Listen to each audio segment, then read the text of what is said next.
January 12th, 1999. My name is Fountain Hughes.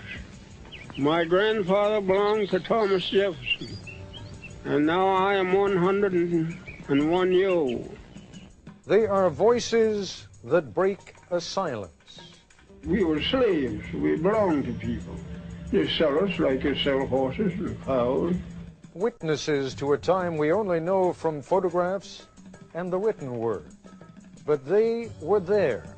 We stood on that picket fence all day long, seeing them soldiers going back to silent zone in different places. Colored soldiers in Joe. Born to slavery. But we didn't have no property, we didn't have no home. And now we can hear them speak. Because you're nothing but a dog. You're not a thing but a dog. Found voices, the slave's life, told by those who lived it.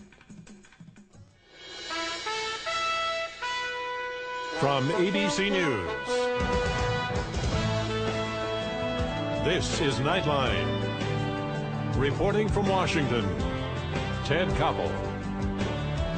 Imagine for a moment what it'll be like for Americans 2 or 3 generations hence. Assuming, of course, that we haven't blown ourselves back into the Stone Age and that someone can still figure out what format everything was in. Assuming all of that, our great-great-grandchildren will know more about us than any generation in the history of the world has ever known about its ancestors.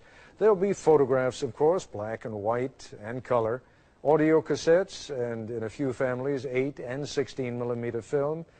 And there will be thousands upon thousands of miles of videotape on which we will have recorded everything that struck us as interesting or funny or important about the milestones of our lives and those of our friends and families.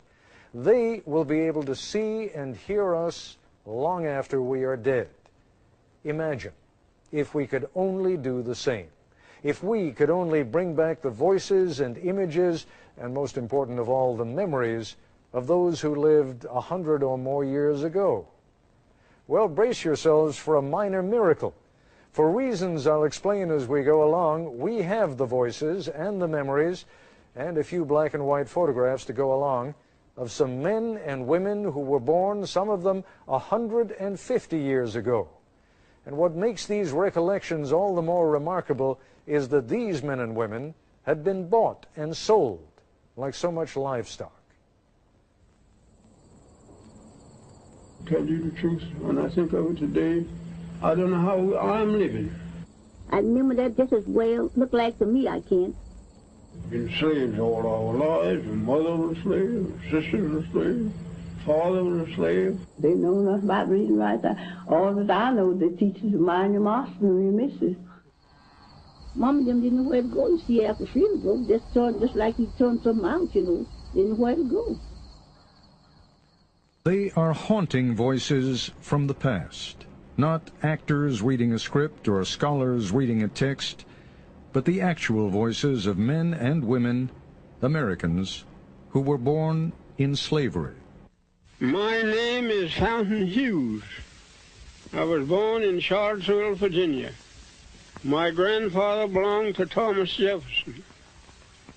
My grandfather was 115 years old when he died. And now I am 101 years old. Incredible as it seems, we are listening to the voices of ex-slaves telling of their lives in bondage. Men like Fountain Hughes on the living conditions of slaves in Virginia in the 1860s when he was a teenager. Other people didn't have no beds when they were slaves. People slept on the floor. Pallet here, pallet there.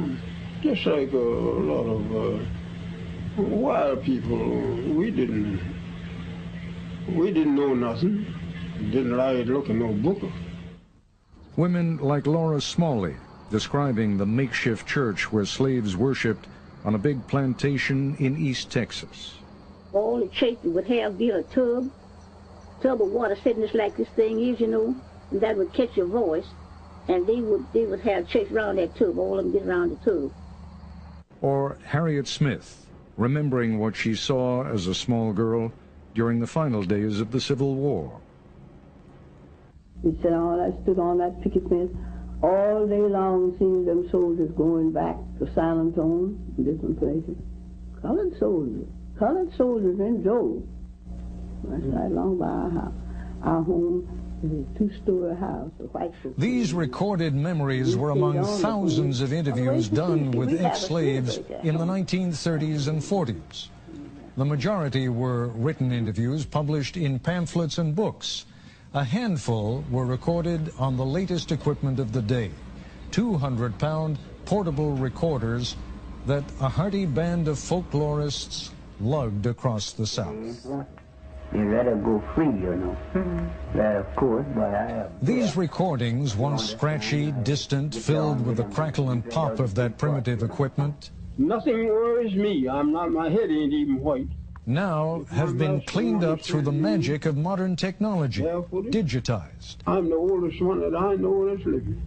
The age of the computer has reached back to polish a memory from another century, No. 150 years ago. Can you remember slavery days very Of well? course, I remember all our white folks, and all the names of them, all the children.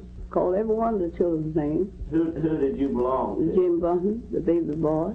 The results of these digitally enhanced recordings are arresting, almost unbelievable.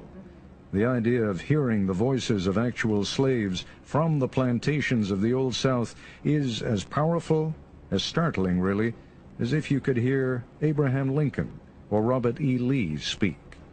Listen again to Fountain Hughes, who was born in 1848. We were slaves. We belonged to people. They sell us like they sell horses and cows and hogs and all like that. Have an auction bench and put you up on the bench and bid on you the same as bidding on cattle, you know.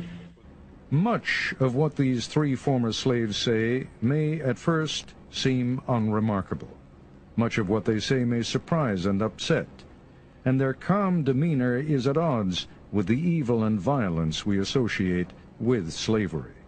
Here is 91-year-old Texan Laura Smalley talking in the 1940s about the outcome of a tussle between two women, one black, one white, one slave, one mistress. The mistress tried to slap the slave, but the black woman pushed her into a chair. Laura Smalley was a girl at the time, but she remembers vividly what happened to the black woman when the master came home. Well, they taken that old woman, poor old woman, carried in the peach orchard and whipped her. And, just tied her hand this way, around the peach orchard tree. I remember that just as well, looked like to me, I can, and round the tree and whipped her. And, well, she couldn't do nothing but just kick her feet, just kick her feet. But it just had her clothes off down to her waist, They didn't have her plumb naked, but they had her clothes down to her waist. And every now and then they'd whip her, and then snuff the pipe out on her, snuff pipe out on her. The embers in the pipe, where you ever see the pipe smoking. Blow them out on her? Mm-hmm. Good Lord, have mercy.